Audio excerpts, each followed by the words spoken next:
for Radio Ramadan and enjoying Ramadan, and mashallah, it's going quite quickly already. It started really, really well for everybody, and it's the first time in many, many years that I can remember that we've all started together. So everybody's doing Ramadan on this first day, and it's so much solidarity in that, and I really, really had a bit of a shock thinking, wow, it's the first time in many years that we're all doing Ramadan together. It's a great, great feeling. So you're joining me today. We've got from Judgemeadow Community College 2 distinguished guests from the college who are going to be talking about careers advice and what's happening in secondary schools and how they're helping students to get to the next steps.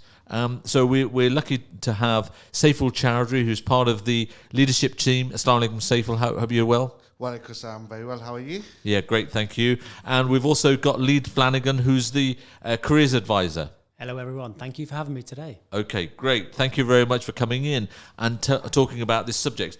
It's really important to lots of parents out there when they're looking at their children and thinking, what are they going to do for their lives? How are they going to earn their money? What are they going to do?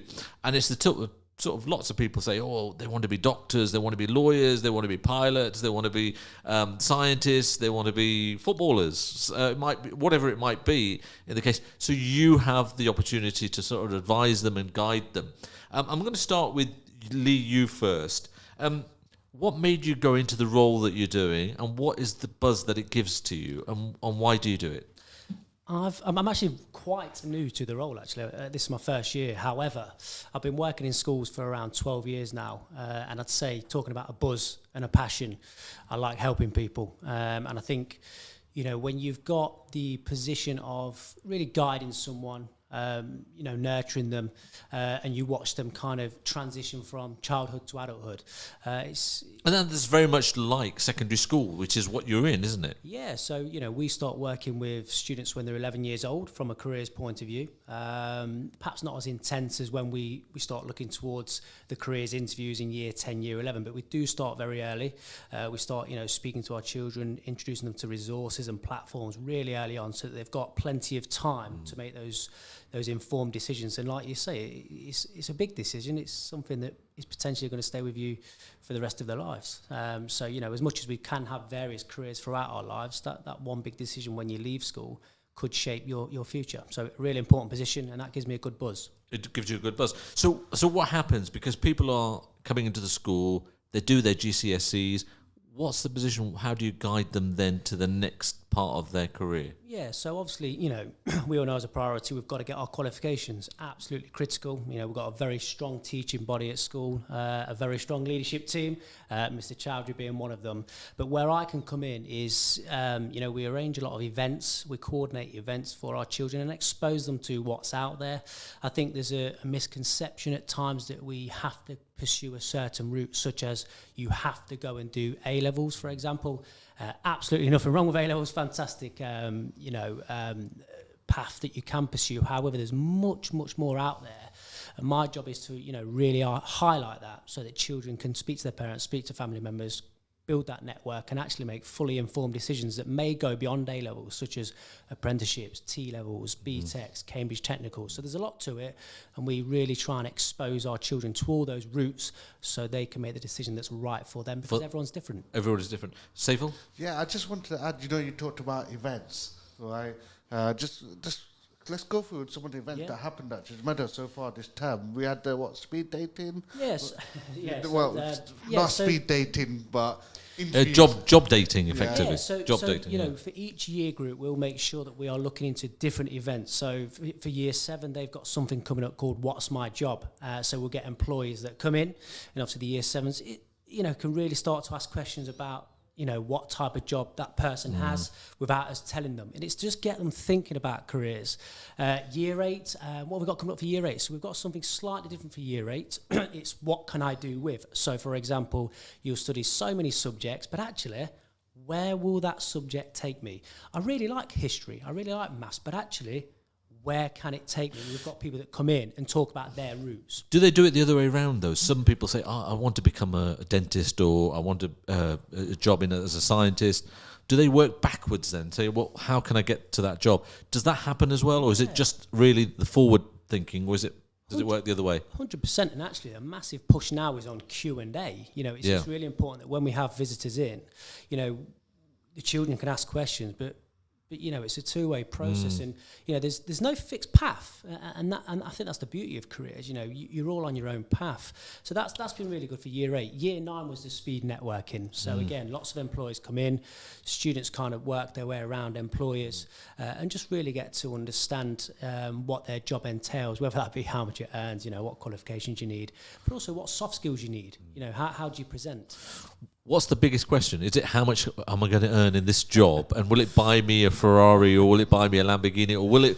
Is that money part of the driver, or just some students actually think, oh, actually I want to do that because I like the idea of that and I have passion for that. And I mean, I know there's lots of people in radio broadcast, there's lots of people in TV, there's lots of people in all sorts of walks of life now who have gone from many of these inner city schools and done really, really well. Is that all part of it, though? Yeah, I mean, obviously students do ask about money, which is understandable, especially when you're listening to the news now. When you look at, interest rates, inflation, children are paying an interest, which is really important. But, we really encourage children to look at job satisfaction, work-life balance, obviously what qualifications you'd need. So I think it's about giving them all the information they need so they can go away and think, you know what? That was really useful. I'll go and speak to my parents about that and ask them and get their thoughts, and then they can start to formulate that plan. Yeah, no, excellent. Saiful? Yeah, I just wanted to say, I think when you are trying to engage the audience that we have, and we got to think they are young students, they are young people. I think bottom line, from my experience for the past 20 years, is that money talks, and that's what they want to think about.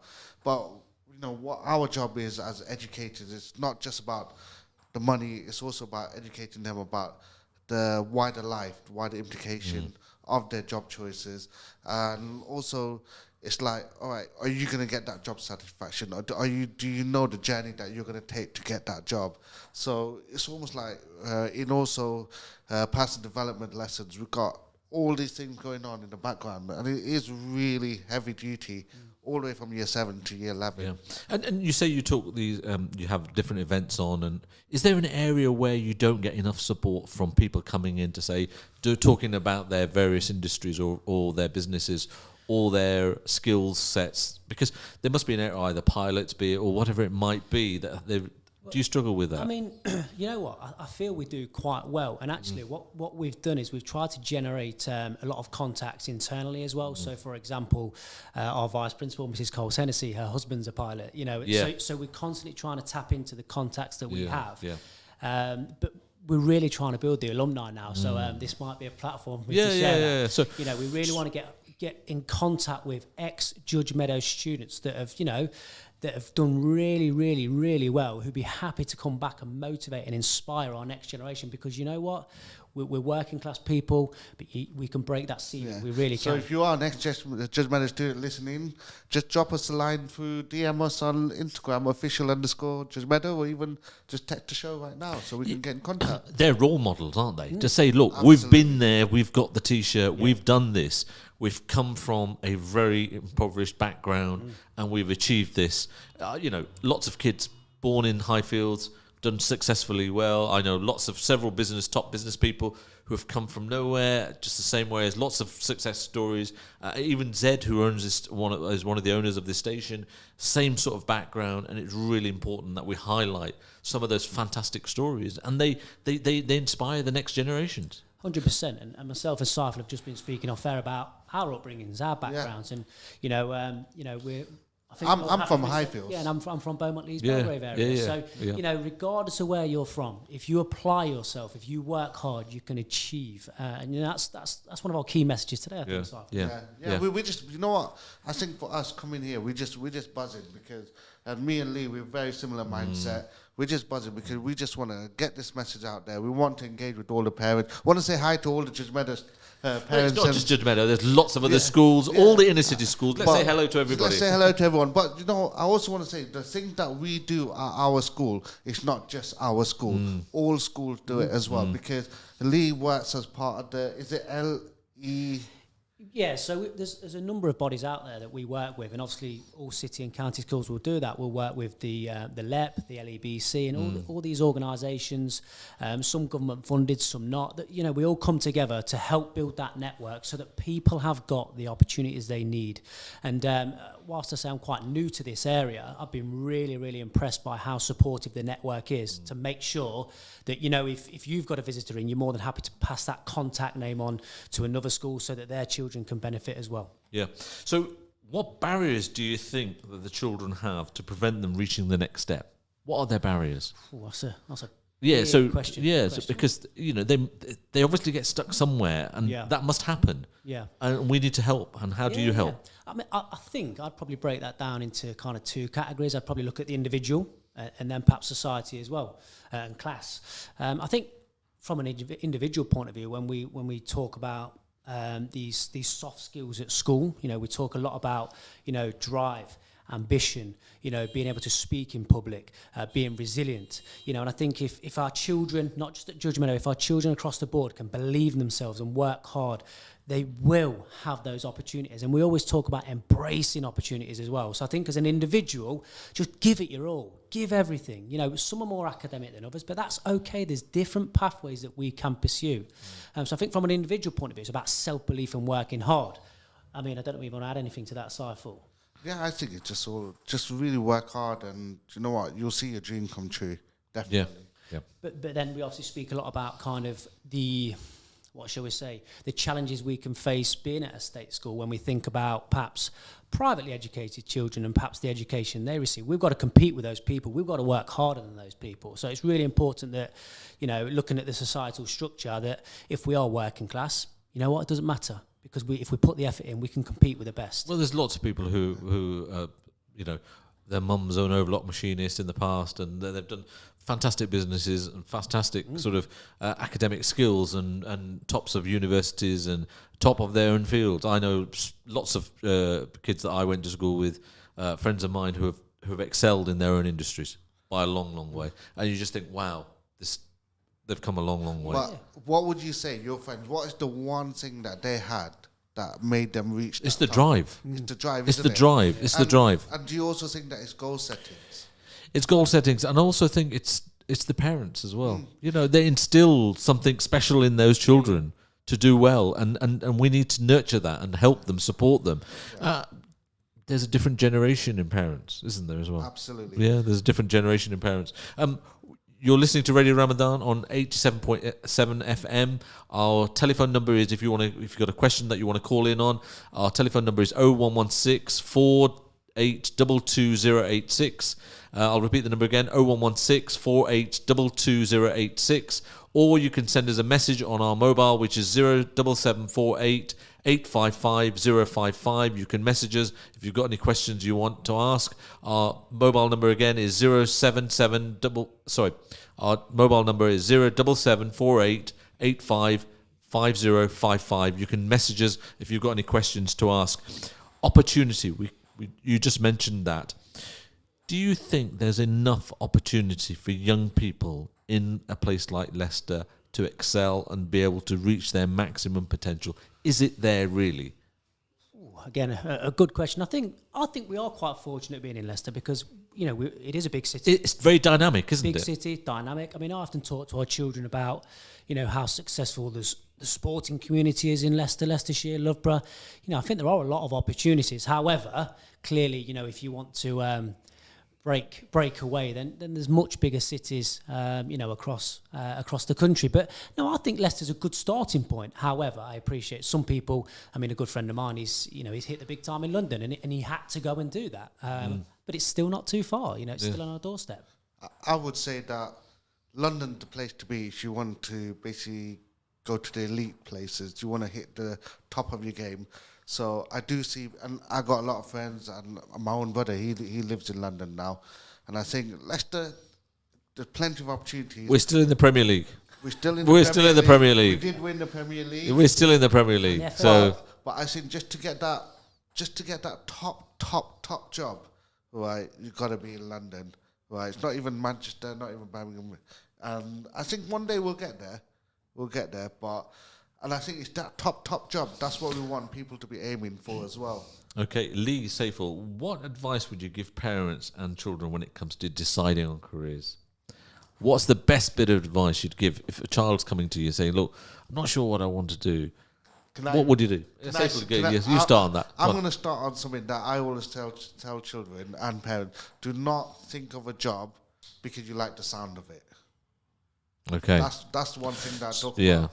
Right, so it's like, I want my child to be a dentist, I want my child to be a doctor, I want my child to be a lawyer because they like the sound of it. They want, that in their family. But I think Lee's going to also present something. And also obviously the top job I think in the world is working for Radio Ramadan as well. Yeah, of course. Brother Akil said the top job is his role as the controller of Radio Ramadan, and of course that's correct.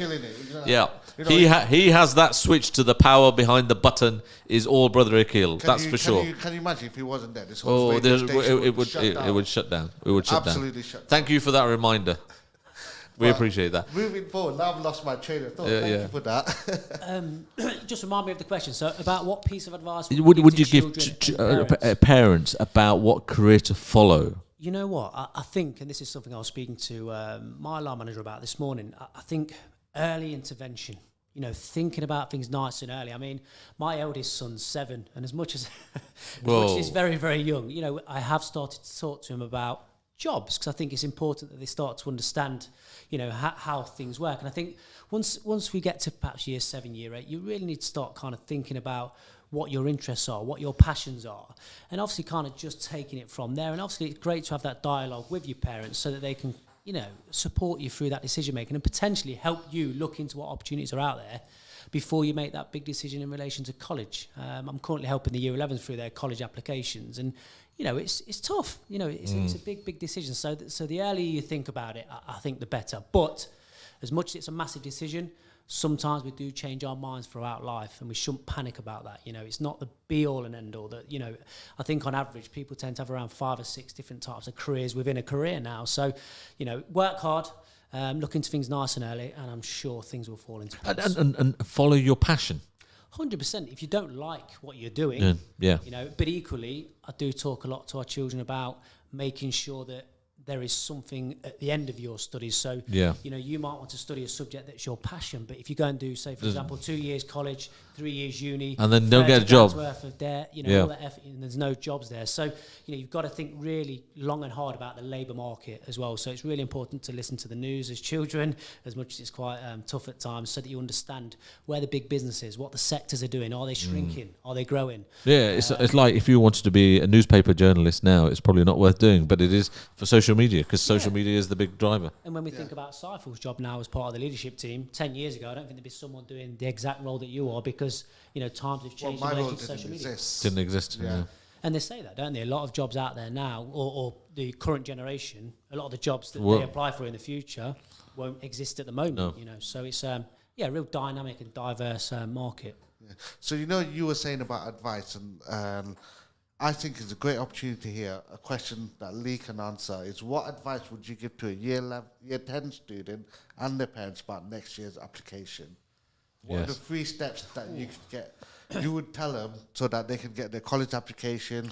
You're talking about A levels, then, aren't you? Really, basically. Well, or college, or basically the next step. I think that's an important. That's one avenue, isn't it? You've mentioned, because I think A levels are clearly the most popular route that our children tend to pursue, and they are very traditional. They're very academic, a good stepping stone into university, widely recognised. But, in the career sector now, a lot of professionals are talking around, these other opportunities that are available, these other studies such as T-levels, the older BTECs, the Cambridge Technicals, apprenticeships, there's a real kind of driver for that. Yeah, and I suppose it's a bit of a plea as well, actually, whilst I'm on air. I think there's a lot of children now becoming more interested in slightly different routes.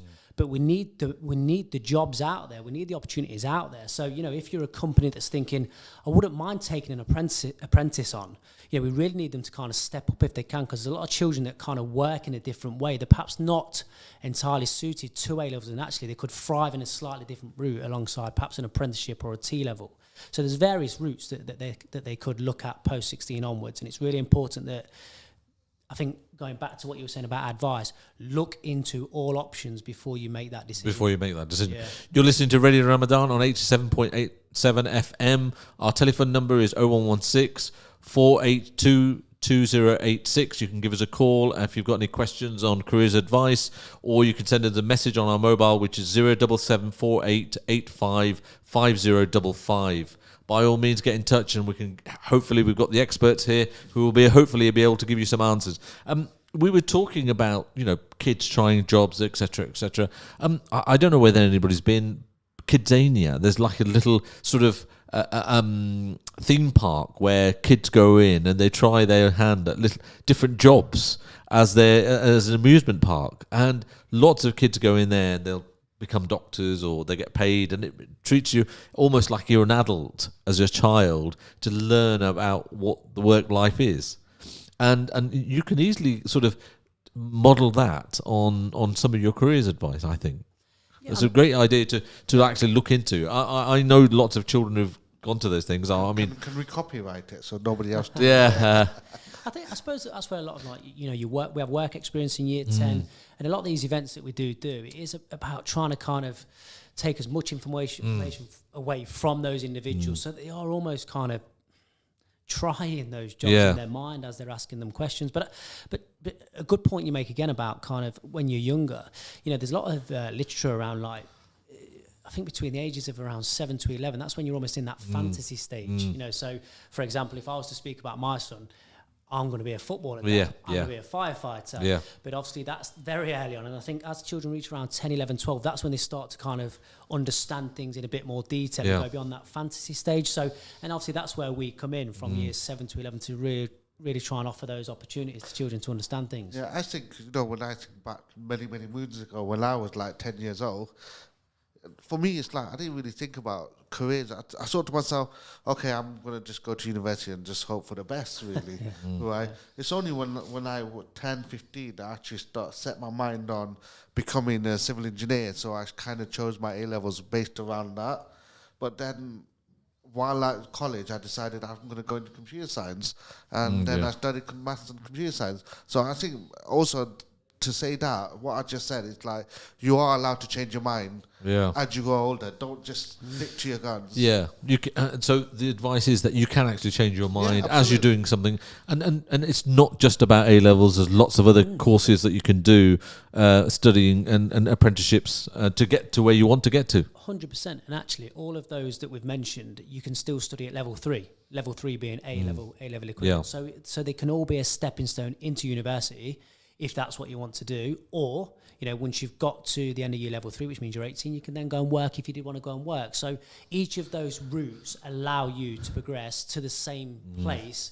It's just all about finding what's right for you. And it's really important.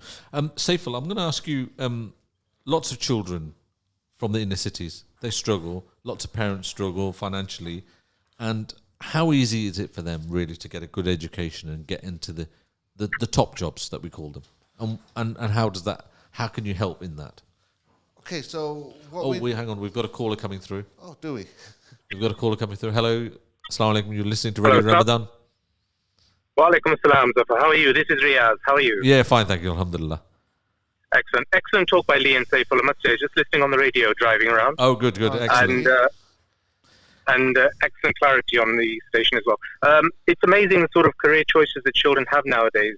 Going back to my time, we had to fill in a multiple choice paper, and all we got from that was I was going to be a budding oceanographer. Can you believe that? And you're an optician. It still begins with O, but it's an optician, isn't it? They got the first letter. They got the first letter right. We were given no career guidance 40 years ago, and to think that nowadays the sort of opportunities available to the young population is just amazing. And I think you guys are doing a cracking job. And just to sort of give you the thumbs up and say, keep going. We have to. Can I also invite you? Come into Judgemeadow one day. Come in, because we'd love to talk to you face to face. And I just overheard that you're an optician. For us to meet you and for you to give a talk to the kids as well, I think that would be really useful for us. So if you don't mind, we can take your number. I'll pass that on to you. Yeah, sorry, Lee wants to say. My number. Yeah. Lee wants to talk. More than happy, because I'm fairly local as well, so more than happy to come and give a talk to the students anytime. Brilliant. Could I just add a point as well? You mentioned about how you perhaps filled out a bit of a questionnaire, a bit of a quiz, and ironically, children still do something like that. They do a bit of matching, but that is right at the start of the journey. So it's just for children that really have no clue at all, what they want to do. But actually, we use that as a starting point, and then we build from there. So 40 years on, it's still relevant, but we do add a lot more to it now. Riaz, can I just ask? What made you go into optician, and how difficult was it for you and your family, really? Because it is a long process, isn't it? It is, and I think listening to Saiful a little while ago, I mean, things can change at the last minute. Believe it or not, Zuffar, my intention was to become a doctor. There's a lot of pressure from parents yes, of course there is. in the community to sort of go into the medical sciences. And the grades were phenomenally high, and I got to a waiting list. And in the end, it was literally through clearing. Somebody said, "Why don't you become an optician?" And I said, "What?" And he said, "Well, you wear glasses." And I got in within 24 hours, last minute. And I've not regretted it since. Yeah, no, and exactly that, isn't it? So every cloud has a silver lining.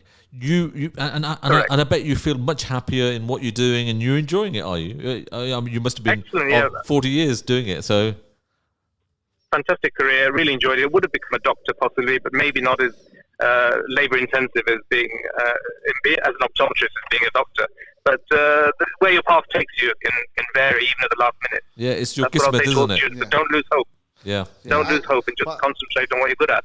But I think, your story, what you just said, is a classic story of where you don't need to stick to a path and be like, just have that dogged determination that you need to do this. Sometimes you need to sort of bend and sway and say, okay, there might be another path for me, which you did, and you showed also resilience as well, which is absolutely amazing, and that's something that we want to try and teach our kids as well. Yeah, and just to add to that, Saiful, obviously a lot of our students talk to us about becoming a doctor, and it is really, really, really hard, for obvious reasons.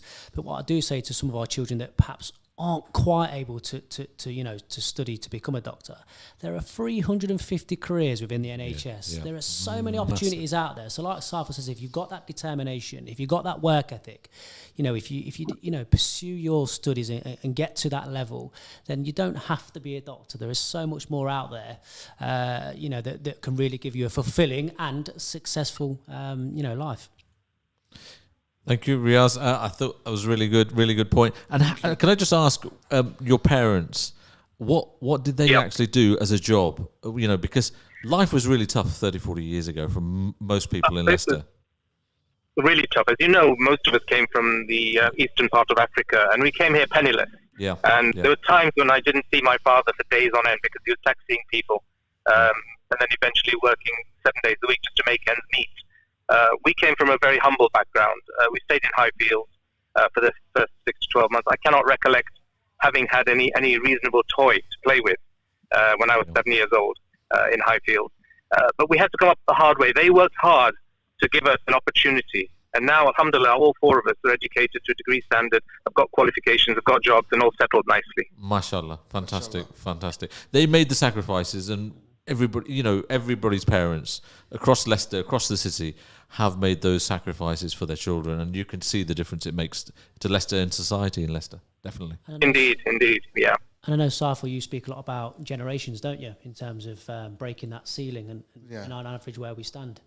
Yeah, I mean, basically, something that we were discussing earlier about how many generations does it take for a family to move forward, to break that ceiling, to go in, to make progression. And we are talking about social mobility. It's a fancy sociological term. So if I do say it, we're going to basically talk about that a bit more now in the last section of the show. Thank you for your call, Riaz, and Assalamu alaikum, and thank you very much. To you as well and your family. Ramzan Mubarak to you and the family. Thank you. Thanks. Bye. Yeah, so we're talking about social mobility. That's a buzzword that everybody talks about. And Riaz is a typical example of that, actually, where a family has come in, very humble background, done really successfully well. All his brothers are now, all his family is educated to degree level, which is a fantastic achievement. Is that still happening, and is there still a struggle? Well, this is the thing. First, I want to start off by actually defining what does social mobility mean, so that our listeners can understand that in the most simplest way. Simplest way is about if a family, the earnings of the parents compared to the earnings of their child. Right. So if the child's earning is more than the parent, then that means that social mobility has happened in a positive way. Right. If it's gone the other way, then it's a negative way. But now, I'm pleased to say, from what I've been reading and what I've been reading and researching, especially in the BAME community, Indian and our Asian population are actually doing really well. Albeit though, the UK, it takes about 5 generations for it to break that to make that social mobility happen. But we seem to be quite resilient, us as Asian, right? Whether we're from the East Africa, whether we're from the Indian subcontinent, Bangladesh, where I'm from, we're doing quite well. We're doing that in 1 generation, 2 generations. Is that because of the children, or is it because of the parents making extra sacrifices over and above what they probably would have done had they not? I think it's down to the parents. I mean, I feel that me personally, I am where I am today is because of my parents.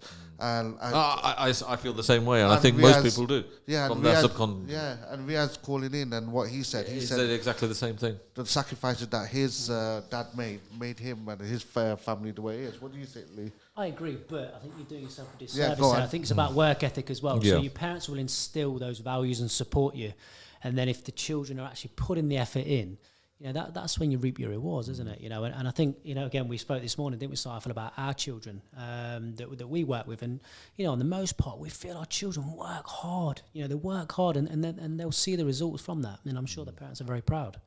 That's definitely the case. You're listening to Radio Ramadan on 87.7 FM. Our telephone number is 0116 4822 or you can send us a message on 077 4885 5055. And we've got 2 distinguished guests from Judgemeadow Community College in the studio with us. And we were talking about social mobility. How does Britain compare as a country in social mobility in comparison to lots of other countries around the world?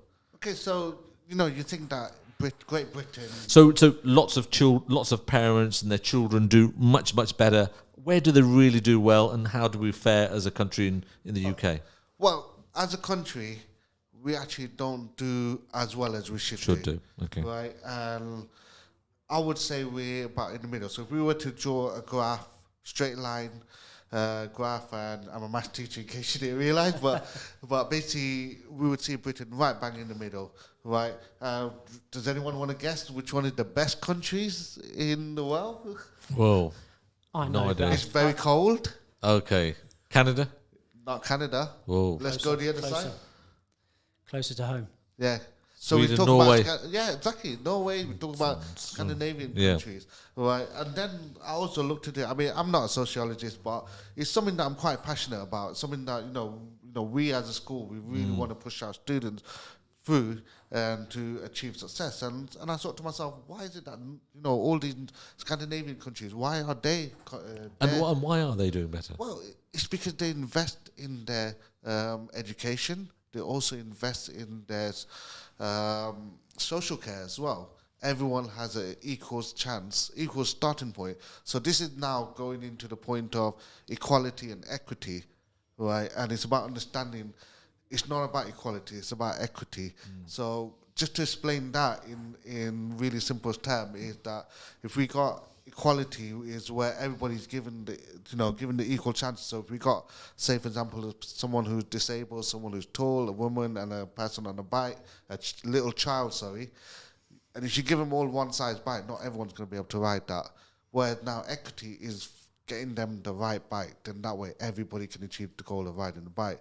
And I think that's what is achieved in the Scandinavian country. Equity is happening there. And that's not what's happening, unfortunately, in the UK. But we are making steps in the right direction in the What UK. more can we do to try and help that social mobility, to help people get up that ladder quicker? Because there's obviously stumbling blocks, finances of the families, the ability of the child. What can we do to try and help those two? And what do colleges do? What do Judgemeadow do? And how do you try and overcome those issues?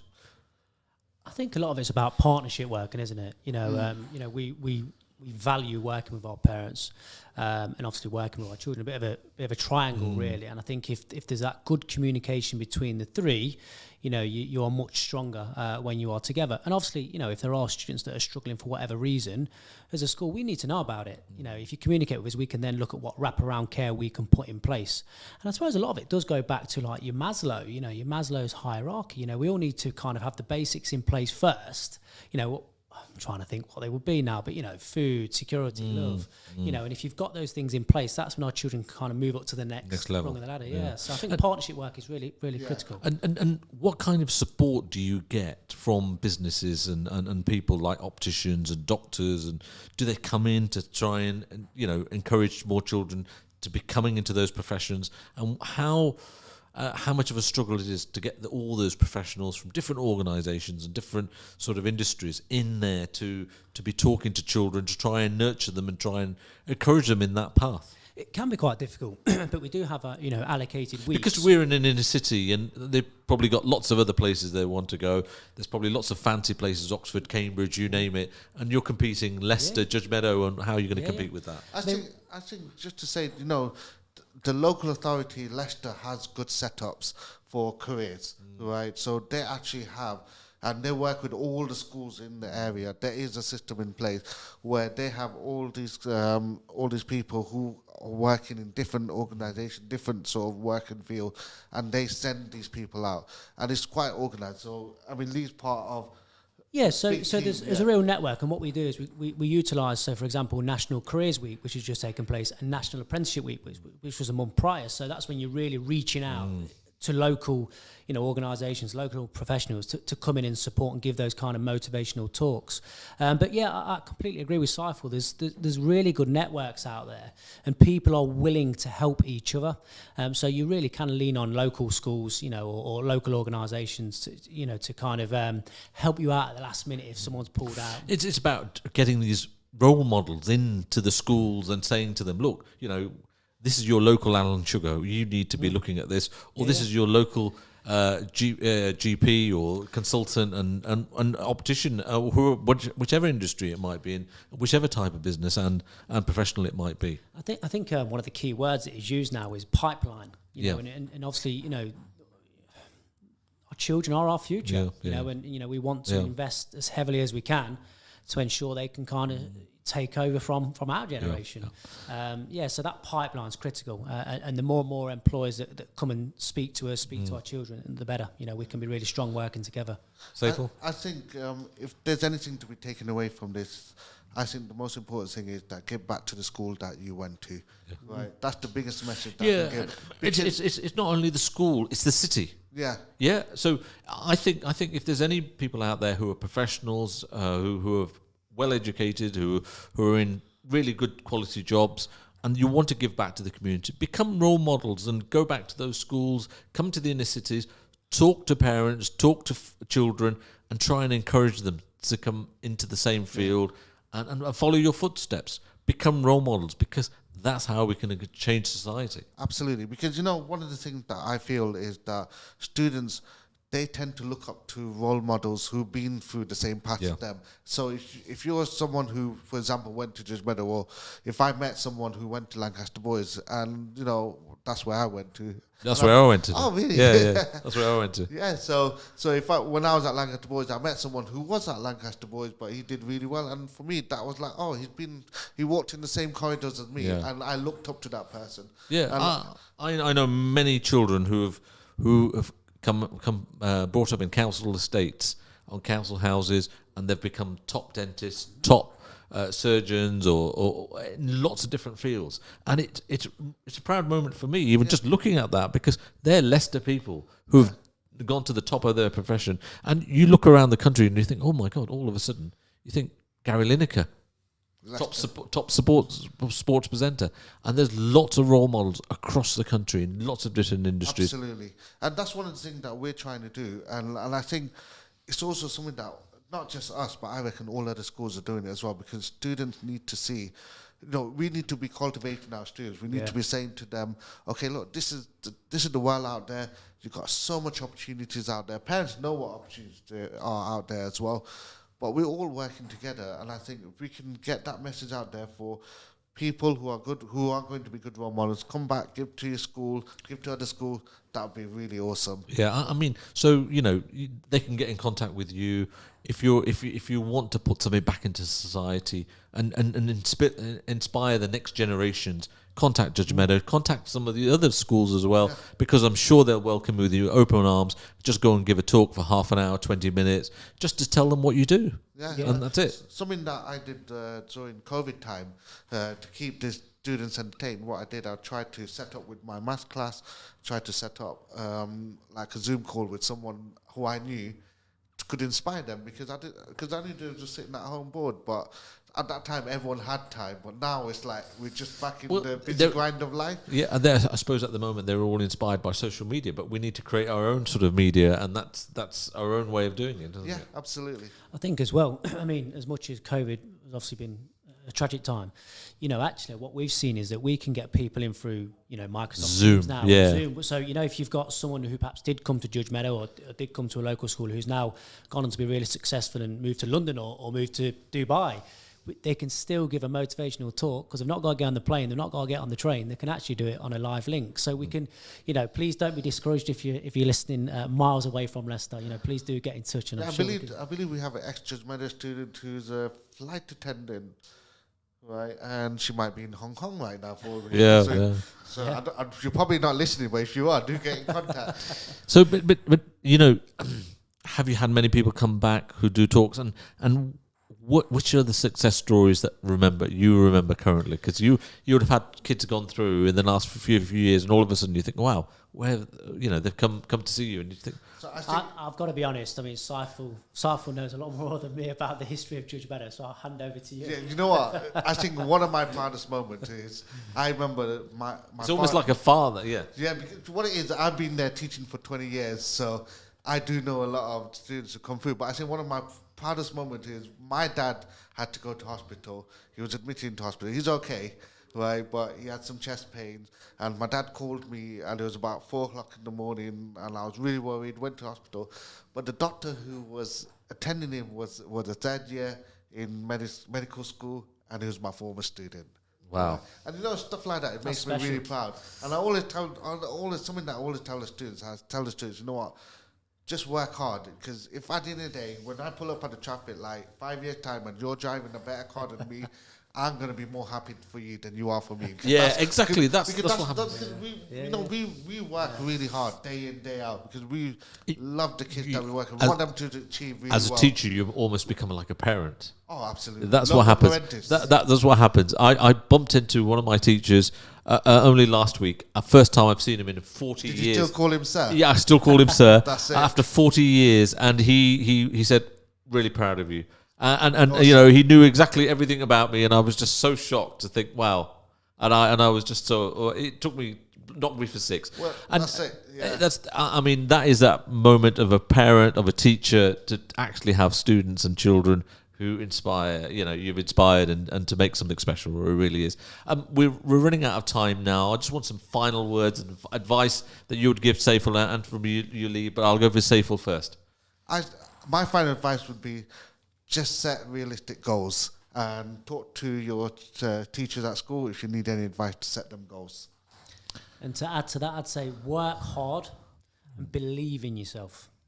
Work hard and believe in yourself. And also, I would say you sort of touched on something really important, that don't be blinkered into one career, keep an open mind. As Riaz said, he wanted to be a medic, turned into an optician. And so keep an open mind, and as long as you're going to be happy, and it's an area that you're interested in, you'll thrive in it. Just want to say before we go off the air, thank you from Lee and myself for having us on the show. No, it's a great pleasure. The pleasure is ours, and Radio Ramadan. And do come and visit us at Judgemeadow as well, please. We will do. And the pleasure is all ours, having such esteemed company here on Radio Ramadan. Really, really thank you. It's been really inspiring to hear such positive stories, and keep up the great work that you guys do, because it is about inspiring the next generation, encouraging them and guiding them. and you're doing a fantastic job. Really want to appreciate the work that you're doing. You're listening to Radio Ramadan on 87.7 FM. You're listening to Zuffar Haq. I'm on doing the Drive Time show, standing